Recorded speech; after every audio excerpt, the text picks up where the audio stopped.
آئی جی آزاد کشمیر کی خصوصی ہدایت پر D I G Mirpur region Chaudhry Sajjad نے پولیس کی کارکردگی بہتر بنانے اور پولیس کو درپیش مسائل سننے کے لیے D I G office Mirpur line میں پولیس کانفرنس کا انعقاد کیا۔ فرائض میں غفلت برتنے والے جوانوں کی سرگنشت اور اعلیٰ کارکردگی دکھانے والے ملازمین میں کیش انعامات اور سرٹیفکیٹ تقسیم کیے۔ D I G Mirpur region Chaudhry Sajjad نے میرپور ریجن کے تینوں اضلاع میرپور، بھمبر اور کوٹلی کے ایس ایس پیز کی موجودگی میں پولیس ملازمین کے مسائل سنے اور ان کو حل کرنے کی یقین دہانی کروائی۔ D I G Mirpur Chaudhry Sajjad نے کانفرنس میں خطاب کرتے ہوئے کہا کہ میرپور کے تینوں اضلاع میں پولیس کی کارکردگی کو بہتر بنانے کے لیے تمام وسائل بروئے کار لاؤں گا۔ ہماری پولیس اور عوام میں قائم ڈر اور خوف کی دیوار کو گرا کر عوام دوست پولیس بناؤں گا۔ ڈی آئی جی چودھری سجاد کا کہنا تھا کہ جو ملازمین قانون شکنی کریں گے ان کا کڑا احتساب کروں گا۔ پولیس ملازمین میں منشیات کے عادی ملازموں کو ہرگز محکمہ میں نہیں رہنے دوں گا۔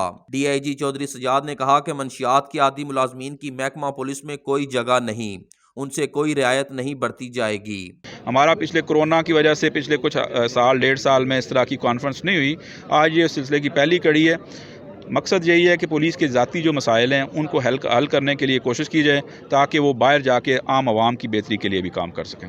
انہوں نے کہا کہ ہر بدھ کو شہریوں اور پولیس ملازمین کے مسائل سننے کے لیے مختص کر دیا ہے۔ شہری اور پولیس ملازمین بلا روک ٹوک میرے پاس آ کر اپنے مسائل بیان کر سکتے ہیں۔ خود کھڑا ہو کر ان کے مسائل سنوں گا۔ آخر میں ڈی آئی جی چودھری سجاد نے میڈیا نمائندگان سے اپنے آفس میں ملاقات کی اور ان کا شکریہ ادا کیا۔ کیمرہ ٹیم کے ساتھ محمد عرفان، روز نیوز، میرپور، آزاد کشمیر۔